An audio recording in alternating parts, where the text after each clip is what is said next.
जय जिनेन्द्र। आप सभी का स्वागत है। हमारी इस श्रृंखला का नाम है मन, सोच और आंतरिक यात्रा। और इस श्रृंखला के छठे भाग का विषय है राग क्या है। यह श्रृंखला किसी निष्कर्ष को थोपने के लिए नहीं, बल्कि जैन दर्शन की दृष्टि से अपने भीतर चल रही प्रक्रियाओं को धीरे धीरे समझने का एक प्रयास है। यदि आपने इस श्रृंखला का 5वां भाग नहीं सुना है तो कृपया पहले उसी भाग को सुनें, ताकि इस भाग की बातें आपको सही क्रम में और स्पष्ट रूप से समझ में आ सकें। पिछले भाग में हमने यह समझने का प्रयास किया था कि आवश्यकता और इच्छा क्या है, उनके बीच का अंतर क्या है और कैसे इच्छा आत्मा का स्वभाव नहीं बल्कि मन की एक प्रवृत्ति है।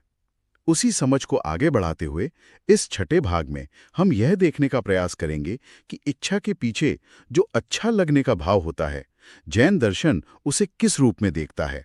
इस भाग में हम यह समझने की कोशिश करेंगे कि राग क्या है, क्या राग आत्मा का स्वभाव है या आत्मा की एक अवस्था है, और क्यों राग देखने में सुखद होने के बावजूद शास्त्रों में दोष कहा गया है। हम यह भी देखेंगे कि राग और सुख की अनुभूति आपस में कैसे जुड़ी हुई लगती हैं, और यह सुख आत्मा का वास्तविक सुख है या सुख का केवल एक भ्रम। इस भाग में हम ये समझने का प्रयास करेंगे कि राग कैसे इच्छा को जन्म देता है, कषायों से उसका संबंध कैसे बनता है और आत्मा के लिए बंधन की दिशा यहीं से कैसे शुरू होती है। ये भाग न तो राग को दबाने की बात करता है और न ही उसे सही ठहराने की, बल्कि यह देखने का प्रयास है कि जैन दर्शन राग को समझने की सही दृष्टि क्या बताता है, ताकि आगे आने वाले भागों में द्वेष और आसक्ति जैसे विषय बिना किसी भ्रम के समझे जा सकें। इस भाग में दी गई सारी जानकारी केवल जैन शास्त्रों पर आधारित है, मुख्य रूप से श्री तत्वार्थ सूत्र आचार्य उमा स्वामी जी और श्री समयसार आचार्य कुंदकुंद जी। तो चलिए इस पर गहराई से बात करते हैं। सबसे पहला और बुनियादी सवाल तो यही है कि राग का असल में मतलब क्या है। आम बोलचाल में तो हम इसे पसंद, लगाव या अफेक्शन कह देते हैं, पर जब जैन दर्शन इस शब्द का प्रयोग करता है तो क्या इसका कोई और गहरा मतलब है? बिल्कुल। आम भाषा के अर्थ से यहाँ काफी ज्यादा गहराई है। जैन दर्शन के अनुसार राग केवल किसी चीज का अच्छा लगना नहीं है, ये आत्मा की एक बहुत ही खास एक मानसिक अवस्था है जिसमें चेतना किसी बाहरी वस्तु, व्यक्ति या विचार की तरफ झुक जाती है, उससे खिंच जाती है और ये मान लेती है कि ये मेरे लिए सुखदायक है, ये अपनाने लायक है। वो जो आकर्षण है और उसे सुख का कारण मान लेना, वही राग है। अच्छा, तो ये सिर्फ एक भावना नहीं है, बल्कि एक तरह का निर्णय भी है कि सुख इस बाहरी चीज में है। सही कहा। और इसी बात को आचार्य उमा स्वामी जी श्री तत्वार्थ सूत्र में स्पष्ट करते हैं। वे कहते हैं कि राग आत्मा का स्वभाव नहीं, बल्कि एक विकारी भाव है। विकार मतलब जो अपने मूल स्वरूप से हट गया हो। इस अवस्था में आत्मा अपने स्वाभाविक आनंद को भूलकर बाहर की चीजों में सुख ढूंढने लगती है। तो ये एक तरह की भूल हुई। राग तो तब पैदा होता है जब आत्मा अपने इस ज्ञाता दृष्टा स्वभाव को भूलकर पर द्रव्यों के साथ जुड़ाव महसूस करने लगती है। एक मिनट, यहां आपने एक शब्द इस्तेमाल किया, पर द्रव्य। यह सुनने में थोड़ा तकनीकी लगता है। इसका सरल भाषा में क्या मतलब है? क्या इसमें हमारा शरीर, हमारी सोच और आसपास की सभी चीजें शामिल हैं? बेसिकली मैं यानी शुद्ध आत्मा को छोड़कर बाकी सब कुछ। आपने एकदम सही पकड़ा। जैन दर्शन की दृष्टि में स्वद्रव्य यानी मैं, जो कि शुद्ध चेतना है, और उसे छोड़कर बाकी सब कुछ परद्रव्य है। चाहे वो हमारा भौतिक शरीर हो, हमारे मन में उठने वाले विचार हो या बाहर की कोई भी वस्तु या व्यक्ति। जब आत्मा इनमें से किसी के प्रति भी अपनापन या आकर्षण महसूस करती है तो वही राग की शुरुआत है। अच्छा, तो ये सिर्फ अच्छा लगना नहीं है, बल्कि ये आत्मा का अपने केंद्र से हटकर बाहर की ओर झुक जाना है, और शायद यहीं से सारी जटिलता शुरू होती है। बिल्कुल। अक्सर ऐसा होता है कि मान लीजिए किसी ने कोई नया संगीत सुना जो उसे बहुत अच्छा लगा। अब संगीत सुनना तो एक सामान्य अनुभव है, लेकिन राग तब शुरू होता है जब भीतर ये मान्यता बन जाती है कि ये संगीत ही सुख है, मुझे इससे बार बार सुनना है। वो जो संगीत के प्रति खिंचाव है, वही राग की अवस्था है। इसीलिए आचार्य इसे आत्मा पर आया हुआ एक भाव कहते हैं, आत्मा का स्थायी स्वभाव नहीं। यहां मैं थोड़ा उलझ रहा हूं। अगर राग आत्मा में ही पैदा होता है, तो फिर वो आत्मा का स्वभाव क्यों नहीं है? ये अंतर बहुत बारीक लगता है। अगर कोई चीज मेरे अंदर ही हो रही है, तो वो मेरी प्रकृति का हिस्सा क्यों नहीं हुई? शास्त्रों में इस भेद को कैसे समझाया गया है? ये बहुत ही महत्वपूर्ण सवाल है और जैन दर्शन की पूरी इमारत इसी नींव पर टिकी है। शास्त्र स्पष्ट रूप से कहते हैं कि राग आत्मा का स्वभाव बिल्कुल नहीं है, ये केवल एक अवस्था है जिसे पर्याय कहते हैं।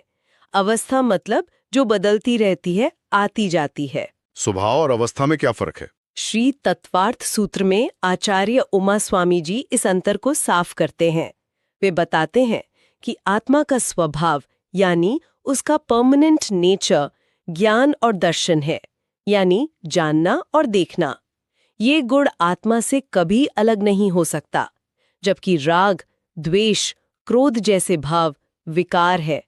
वे आत्मा में उत्पन्न तो होते हैं, पर उसके मूल गुण नहीं है। तो इसे ऐसे समझ सकते हैं जैसे पानी का स्वभाव शीतल होना है। अगर उसे गर्म किया जाए तो वो गर्म हो जाता है, पर वो गर्मी पानी की एक अस्थायी अवस्था है, उसका स्वभाव नहीं। जैसे ही गर्मी का कारण हटता है, पानी वापस अपने शीतल स्वभाव में लौट आता है। क्या ये सही है? बहुत सुंदर उदाहरण है। ठीक इसी तरह शास्त्र कहते हैं कि राग आत्मा की गर्म अवस्था की तरह है।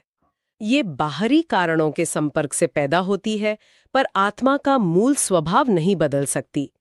इसी बात को आचार्य कुंद जी श्री समय सार में निश्चित दृष्टि से समझाती हैं। वो कहती हैं कि निश्चित दृष्टि से यानी परम सत्य के स्तर पर आत्मा हमेशा शुद्ध है, ज्ञाता दृष्टा है। वो कभी रागी या द्वेषी होती ही नहीं। राग तो हमें तब दिखाई देता है जब हम व्यवहार दृष्टि से देखते हैं, यानी जब हम आत्मा को शरीर और मन के साथ मिली हुई अवस्था में देखते हैं। ये समझना तो बहुत जरूरी है, क्योंकि अगर राग को स्वभाव मान लिया जाए तो इसका मतलब होगा कि आत्मा कभी शुद्ध हो ही नहीं सकती। वो हमेशा से ऐसी ही थी और ऐसी ही रहेगी। पर उसे एक अवस्था मानने से शुद्धि की, वापस अपने शीतल स्वभाव में आने की संभावना बनी रहती है। आपने बिल्कुल सही सार पकड़ा है। यही भेद मोक्ष मार्ग का आधार है। ठीक है, तो ये बात साफ हुई कि राग आत्मा का स्वभाव नहीं, बस एक अस्थायी अवस्था है। पर इससे मेरे मन में एक और सवाल उठता है।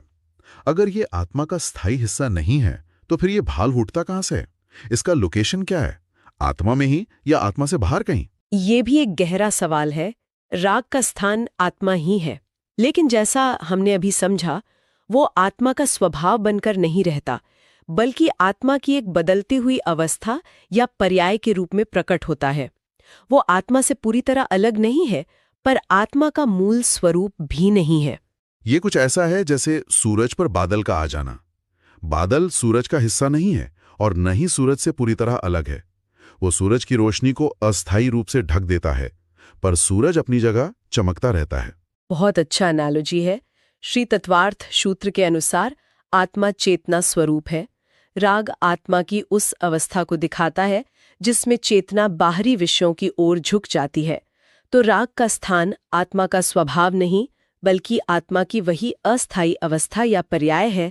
जैसे बादल का स्थान आकाश है, पर बादल आकाश का स्वभाव नहीं है। और यहाँ पर फिर से आचार्य कुंद जी की निश्चय और व्यवहार वाली बात काम आती है। वे श्री समय सार में कहते हैं कि निश्चय से तो आत्मा हमेशा शुद्ध है, उसमें राग का कोई स्थान ही नहीं है। राग हमें तब दिखाई देता है जब हम व्यवहार दृष्टि से देखते हैं, जहां आत्मा और कर्म का संयोग होता है और आत्मा पर द्रव्यों से जुड़ाव मान लेती है। तो क्या निश्चय और व्यवहार को हम ऐसे समझ सकते हैं जैसे निश्चय की दृष्टि से ये टेबल सिर्फ परमाणुओं का एक समूह है, लेकिन व्यवहार की दृष्टि से ये एक टेबल है जिस पर हम काम करते हैं? क्या ये वैसा ही है कि आत्मा असल में शुद्ध है, पर दुनिया में रहते हुए वो रागी जैसी दिखती है? हाँ, समझने के लिए ये एनालॉजी बहुत उपयोगी है। परम सत्य के स्तर पर आत्मा शुद्ध है, पर वर्तमान की मिलीजुली अवस्था में वो रागी द्वेषी व्यवहार करती हुई दिखती है। कई बार मन ऐसा अनुभव करता है जैसे किसी को क्रोध आता है। वो क्रोध का भाव उसी व्यक्ति में पैदा होता है, लेकिन वो व्यक्ति ये जानता है कि मैं क्रोध नहीं हूं, मुझे क्रोध आ रहा है। वो भाव आता है और चला जाता है। यही बात शास्त्र इस संदर्भ में स्पष्ट करता है कि राग आत्मा के साथ जुड़ी हुई एक अस्थायी अवस्था है जो उसके शुद्ध स्वरूप को ढक देती है, पर उसे बदलती नहीं है। ओके, अब हम असली मुद्दे पर आ रहे हैं। हम सब राग इसलिए करते हैं क्योंकि उसमें मजा आता है, खुशी मिलती है, सुख महसूस होता है। तो फिर जैन दर्शन ये कैसे कहता है कि ये खुशी एक धोखा है? ये तो हमारे रोज के अनुभव की बिल्कुल उल्टा है। राग और सुख की इस भावना में आखिर क्या संबंध है? यहाँ दर्शन बहुत गहरी बात कहता है। वो इस सुखद अनुभव को नकारता नहीं है, पर उसकी असलियत बताता है।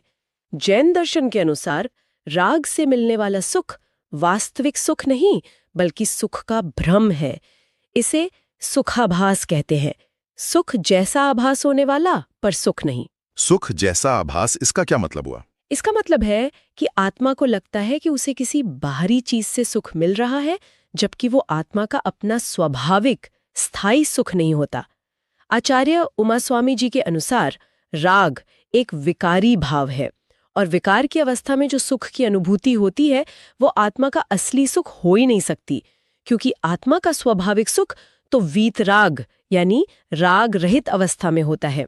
वो पूरी तरह से स्वतंत्र और आत्मनिर्भर होता है। लेकिन महसूस तो होता है, उस अनुभव को कैसा समझा जाए? आचार्य कुंदकुंज जी इसे श्री समय सार में बहुत स्पष्ट करती हैं। वे कहती हैं कि आत्मा तो स्वभाव से ही आनंद स्वरूप है, उसका सुख उसके अपने अंदर है। राग के साथ जो सुख का अनुभव होता है वो असल में सुख नहीं है, बल्कि किसी इच्छा या बेचैनी की अस्थायी शांति है, और आत्मा गलती से उस शांति को, उस राहत को ही सुख मान लेती है। यानी आत्मा अपनी आनंद को भूलकर बाहर से मिलने वाले एक छोटे अस्थायी अनुभव को सुख समझ लेती है। बिल्कुल। अक्सर ऐसा होता है कि किसी को बहुत प्यास लगी हो और उसे ठंडा पानी मिले। पानी पीते ही उसे बहुत सुखद लगता है। वो मानता है कि सुख पानी में है, जबकि वास्तव में सुख प्यास की जो बेचैनी थी उसके मिटने से मिला है, जो एक आंतरिक अनुभव है। राग की भूल यह है कि वह उस राहत का कारण उस बाहरी चीज यानी पानी को मान लेता है। अच्छा, तो सुख पानी से नहीं मिला, बल्कि प्यास की बेचैनी शांत होने से मिला, और हमने उस सुख का आरोप पानी पर लगा दिया। ये तो सोचने का पूरा नजरिया ही बदल देता है। यही जैन दर्शन की दृष्टि है। इसीलिए ये बताया गया है कि राग सुख का वास्तविक कारण नहीं है, बल्कि वो हमें बाहरी चीजों में सुख होने का भ्रम पैदा करता है, और हम उसी भ्रम में फंसकर बार बार बाहरी चीजों के पीछे भागते हैं। तो इन सब बातों का निचोड़ क्या है? मान लिया कि ये सुख एक भ्रम है, लेकिन फिर भी अगर राग में एक सुखद अनुभव होता है, भले ही भ्रम हो, तो उसे जैन दर्शन में एक दोष क्यों कहा गया है? अच्छा लगना एक दोष या फ्लॉ कैसे हो सकता है? ये शब्द बहुत नकारात्मक लगता है। क्या थोड़ी बहुत पसंद या लगाव जीवन को सुंदर नहीं बनाता? क्या संगीत, कला या रिश्तों के प्रति लगाव के बिना जीवन नीरस नहीं हो जाएगा? ये सवाल बहुत स्वाभाविक है, और यहाँ दोष शब्द को नैतिक रूप से बुरा या पाप समझने के बजाय एक फंक्शनल फ्लॉ या प्रणालीगत कमी के रूप में देखना चाहिए। इसे दोष इसलिए माना गया है क्योंकि ये आत्मा को उसके स्वतंत्र स्वभाव से हटाकर परद्रव्यों पर निर्भर बना देता है। ये पराधीनता ही सबसे बड़ा दोष है। पराधीनता, डिपेंडेंसी, इसे थोड़ा और खोलिए। जो भाव हमें किसी बाहरी चीज पर निर्भर कर दे, वो हमारी स्वतंत्रता को कम करता है। श्री तत्वार्थ सूत्र में आचार्य उमास्वामी जी राग जैसे विकारी भावों को ही कर्म बंधन का मूल कारण बताते हैं। वे कहते हैं कि राग एक ऐसी चिपचिपी अवस्था है जो कर्मों के आने का रास्ता आश्रव खोल देती है और आने वाले कर्मों को आत्मा से चिपका देती है। इसलिए यह आत्मा की स्वतंत्रता को कम करता है और बंधन की ओर ले जाता है। जो बंधन की ओर ले जाए वही दोष है। तो ये बात थोड़ी मुश्किल लगती है। सिर्फ किसी चीज को पसंद करने से कर्म कैसे बन सकते हैं? क्या ये प्रक्रिया ऑटोमेटिक है? हाँ, ये एक तरह से ऑटोमेटिक प्रक्रिया है। जैसे चुंबक के पास लोहा अपने आप खिंच जाता है, वैसे ही आत्मा में राग का भाव पैदा होते ही कर्म परमाणु उसकी ओर आकर्षित होकर बंध जाते हैं। इसी को श्री समय सार में आचार्य कुंदकुंज जी कहते हैं कि आत्मा अपने निश्चय स्वरूप में पूर्ण और स्वतंत्र है।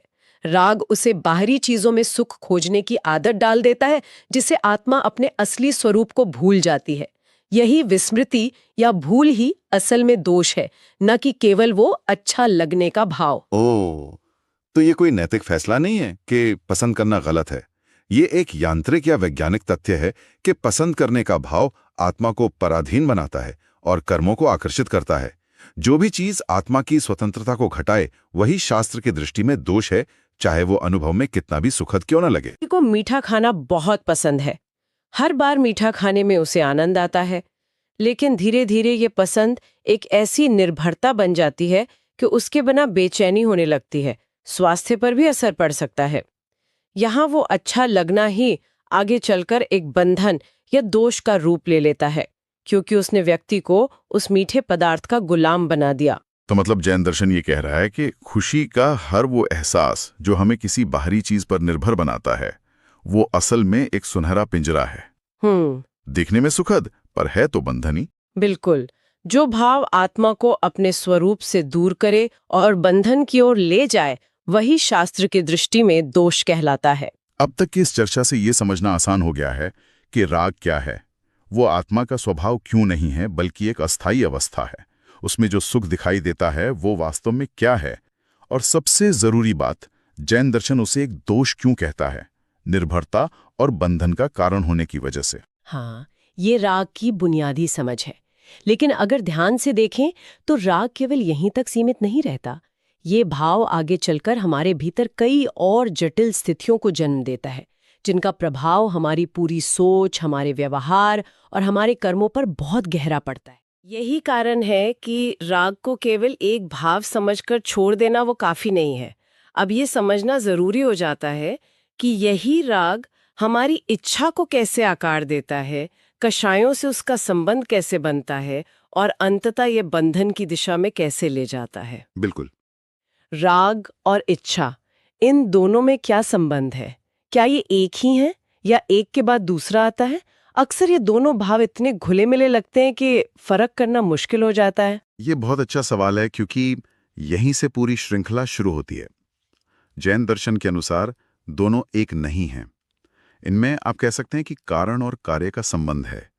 राग एक मूल विकारी भाव है, जैसे जमीन में छिपा हुआ बीज। अच्छा। और इच्छा उसी बीज का अंकुर है, जो जमीन से बाहर निकलकर दिखाई देता है। श्री तत्वार्थ सूत्र में आचार्य उमा स्वामी जी समझाते हैं कि जब आत्मा किसी वस्तु के प्रति खिंचाव या अच्छा लगने का भाव, मतलब राग, अनुभव करती है, तो उसे पाने या बनाए रखने की जो एक चाहत पैदा होती है, वही इच्छा है। अच्छा, तो राग पहले आता है एक अंदरूनी झुकाव की तरह, और इच्छा उसके बाद की एक मानसिक लहर है जो कहती है मुझे ये चाहिए। हाँ, और इसी बात को श्री समय सार में आचार्य कुंदकुंजी और गहराई से स्पष्ट करते हैं। वो कहते हैं कि आत्मा का जो शुद्ध स्वभाव है, उसमें कोई इच्छा नहीं होती। हाँ बिल्कुल, उसमें कोई चाह, कोई इच्छा होती ही नहीं। वो तो अपने आप में पूर्ण है। इच्छा का जन्म ही तब होता है जब आत्मा बाहरी पदार्थों में सुख देखने लगती है। जहां बाहर सुख दिखा, वहां राग पैदा हुआ, और उसी राग से इच्छा का अंकुर फूटता है। तो इसका मतलब ये हुआ कि कोई भी इच्छा अपने आप में पैदा नहीं होती, उसके पीछे हमेशा राग का एक इंजन काम कर रहा होता है।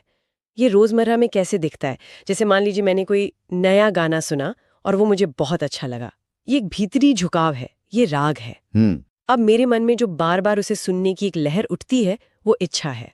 बिल्कुल। और इसी उदाहरण को आगे बढ़ाएं तो आप देखेंगे कि अगर किसी वजह से वो गाना सुनने को ना मिले, तो मन में एक बेचैनियां, खालीपन शुरू हो जाता है। वो बेचैनी ही इस बात का सबूत है कि ये सुख असली नहीं था, बल्कि एक तरह की निर्भरता थी। ये बात तो है। एक और उदाहरण सोचती हूँ, किसी खास तरह का भोजन खाकर जो एक तृप्ति का, एक वाह का भाव मन में आया, वो राग है जी। और फिर अगले दिन दिमाग में जो विचार आता है कि आज फिर से वही खाना है, वो इच्छा है। या फिर किसी व्यक्ति से मिलकर बहुत अच्छा महसूस हुआ, एक सकारात्मक ऊर्जा महसूस हुई, ये राग है। अब उनसे दोबारा मिलने के अवसर खोजने की जो मन में प्रवृत्ति बनती है, वो इच्छा है। बिल्कुल। इसीलिए शास्त्र स्पष्ट करते हैं कि इच्छा को अलग से एक दोष दिखने की जरूरत नहीं। वो तो राग की ही एक अभिव्यक्ति है, उसका ही एक अगला कदम है। जहां राग रूपी बीज होगा, वहां इच्छा रूपी अंकुर स्वाभाविक रूप से फूटेगा ही। ठीक है, तो राग से इच्छा पैदा हुई, ये पहला कदम समझ आया। पर मुझे लगता है बात इससे भी गहरी है, क्योंकि जब मेरी पसंदीदा चीज, मान लीजिए मेरा फोन, उस पे कोई खरोच लगा दे, तो मुझे सिर्फ इच्छा नहीं होती, मुझे सीधा गुस्सा आता है।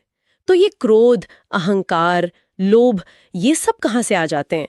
इनका राग से क्या कनेक्शन है? आपने बिल्कुल सही नस पकड़ी है।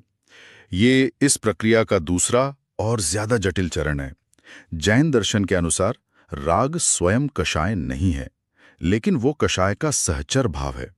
इसे ऐसे समझें कि राग वो मंच है जिस पर क्रोध, मान, माया और लोभ अपना नाटक खेलते हैं। अच्छा, वो उन्हें टिके रहने के लिए जमीन देता है। हाँ मतलब राग एक तरह से कषाय के लिए ईंधन का काम करता है। हाँ, आप ऐसा कह सकते हैं।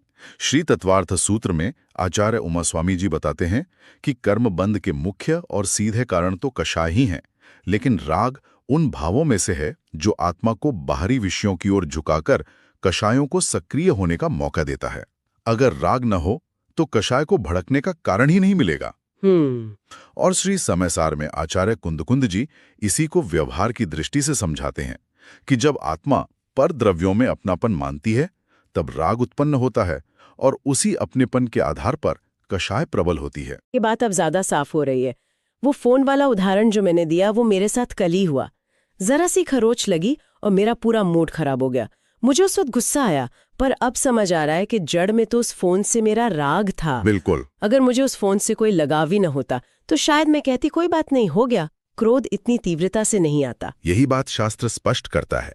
राग उस वस्तु के चारों ओर एक भावनात्मक किला बना देता है। जब उस किले पर हमला होता है तो क्रोध रूपी सैनिक बाहर निकलता है। अगर किला ही न हो तो सैनिक की जरूरत ही नहीं। एक और उदाहरण है, किसी को अपनी बुद्धि या ज्ञान से बहुत राग होता है। जब कोई उसकी प्रशंसा करता है तो उसे मान यानी अहंकार रूपी कषाय का अनुभव होता है। उसे बहुत अच्छा लगता है।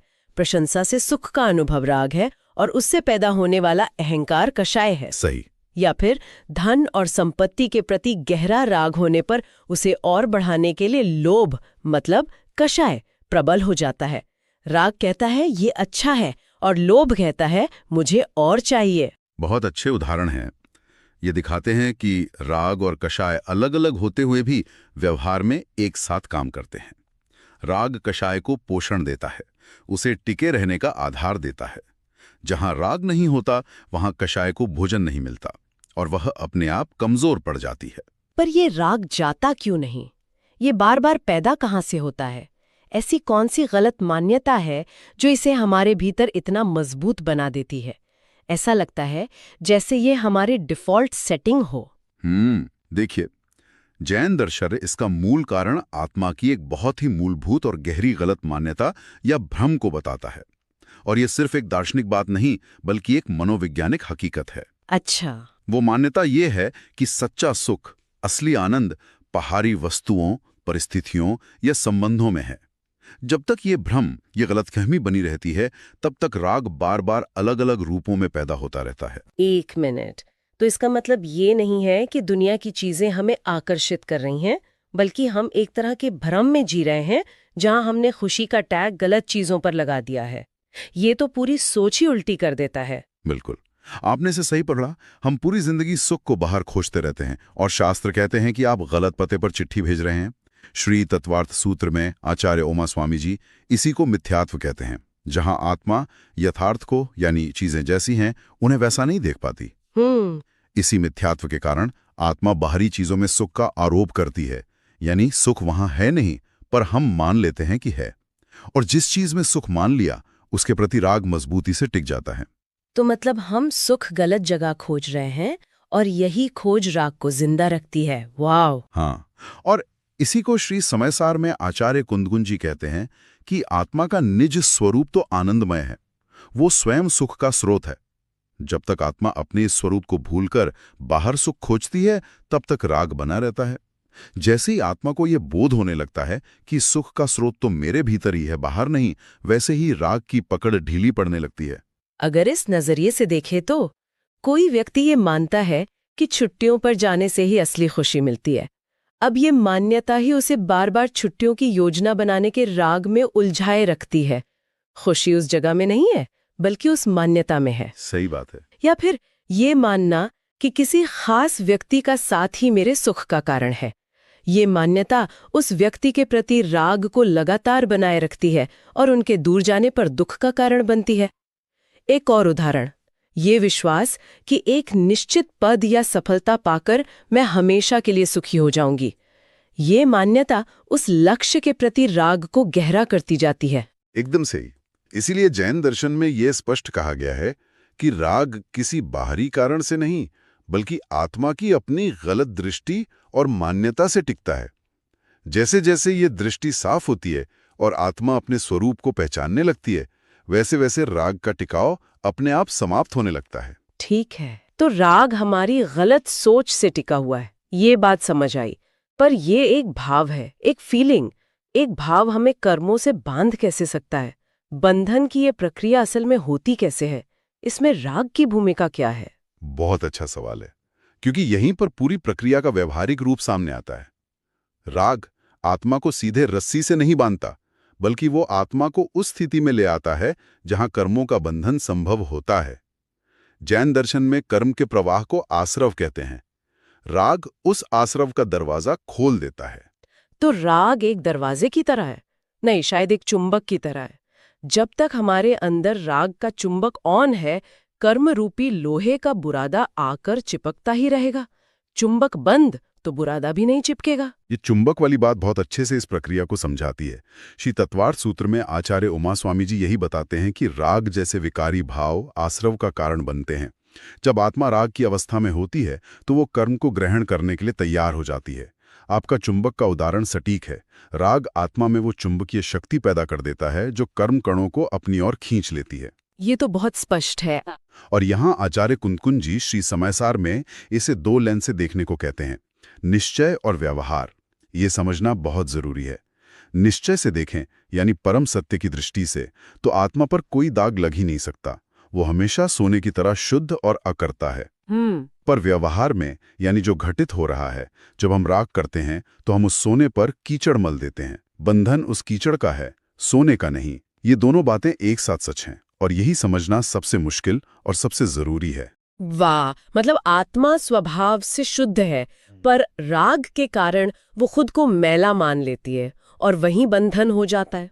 तो असल में मन में किसी स्वादिष्ट भोजन के प्रति राग आया। ये भाव मन को उस भोजन को पाने के लिए विचार करने और शरीर को क्रिया करने के लिए प्रेरित करता है। ये पूरी प्रवृत्ति ही कर्मों के आश्रव और बंधन का कारण बनती है। बिल्कुल। या फिर किसी की प्रशंसा सुनने का राग हुआ। इस राग के कारण मन में ऐसी क्रियाएं करने के भाव आते हैं जिससे प्रशंसा मिले। ये भाव ही बंधन की प्रक्रिया की शुरुआत है। बिल्कुल। और एक और उदाहरण देखें, आरामदायक जीवन के प्रति राग होना।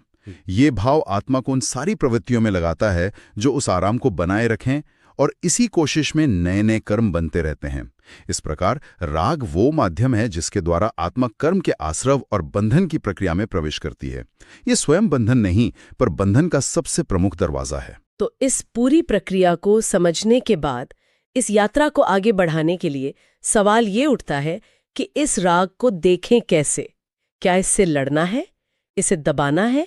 इसे समझने का सही तरीका क्या है, ताकि आगे द्वेष और आसक्ति जैसी अवस्थाओं को भी सही से समझा जा सके? जैन दर्शन यहाँ एक बहुत ही स्पष्ट और मनोवैज्ञानिक मार्ग बताता है।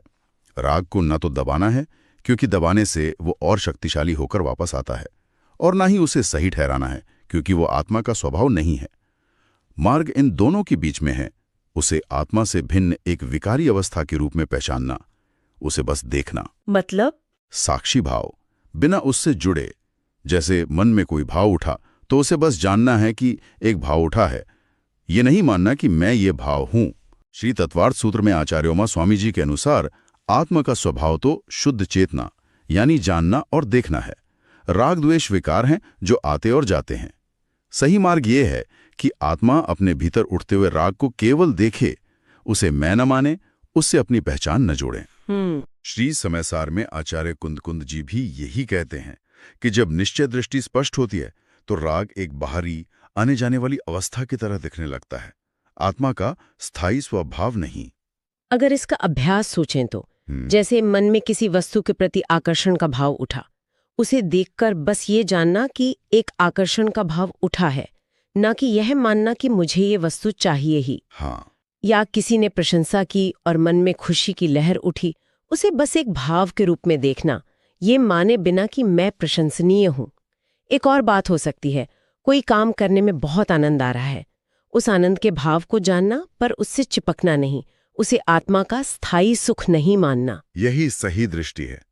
जब हम राग को आत्मा से अलग एक अवस्था के रूप में पहचानना सीख जाते हैं, तभी हम ये समझने का आधार तैयार करते हैं कि द्वेष इसकी विपरीत प्रतिक्रिया के रूप में कैसे काम करता है और आसक्ति इन दोनों की निरंतरता से कैसे बनती है। इस छठे भाग में हमने ये समझने का प्रयास किया कि राग क्या है और क्यों जैन दर्शन में राग को आत्मा का स्वभाव नहीं बल्कि आत्मा की एक अवस्था माना गया है। हमने देखा कि राग देखने में सुखद क्यों प्रतीत होता है, लेकिन वह सुख आत्मा का वास्तविक सुख नहीं बल्कि सुख का एक भ्रम क्यों है। इस पूरे भाग में हम ये स्पष्ट कर पाए कि राग केवल एक भावना बनकर नहीं रुकता, बल्कि वो इच्छा को जन्म देता है, कषायों से जुड़ता है और आत्मा को बंधन की दिशा में प्रवृत्त करता है। हमने यह भी समझने का प्रयास किया कि राग बाहरी वस्तुओं के कारण नहीं टिकता, बल्कि आत्मा की गलत मान्यता के कारण बार बार उत्पन्न होता रहता है और उसी मान्यता के कारण बंधन की प्रक्रिया लगातार चलती रहती है। इस भाग में ये बात भी स्पष्ट हुई कि राग को न दबाना समाधान है और न ही उसे सही ठहराना, बल्कि राग को आत्मा से भिन्न एक विकारी अवस्था के रूप में सही दृष्टि से पहचानना ही जैन दर्शन का मार्ग है। ये समझ बहुत महत्वपूर्ण है, क्योंकि यहीं पर हमारी आंतरिक यात्रा एक और गहरे मोड़ पर पहुंचती है। अब स्वाभाविक रूप से एक अगला प्रश्न सामने आता है। जब राग में अच्छा लगना होता है तो उसी राग के विपरीत नापसंद और अस्वीकार जैसी भावनाएं कैसे जन्म लेती हैं? यदि राग आत्मा को वस्तुओं की ओर खींचता है तो वह कौन सी अवस्था है जो उसी आत्मा को दूर धकेलने लगती है? इन्हीं प्रश्नों के साथ हम प्रवेश करेंगे अगले भाग में, भाग 7, द्वेष क्या है। अगले भाग में हम ये समझने का प्रयास करेंगे कि द्वेष क्या है, वो राग से कैसे जुड़ा हुआ है और किस प्रकार राग और द्वेष मिलकर मन की दिशा को और अधिक जटिल बना देते हैं। हमारी इस श्रृंखला जैन दर्शन, मन, सोच और आंतरिक यात्रा के अगले भाग में अवश्य जुड़ें, ताकि ये आंतरिक यात्रा और अधिक स्पष्टता, संतुलन और समझ के साथ आगे बढ़ सके। तब तक के लिए जय जिनेंद्र।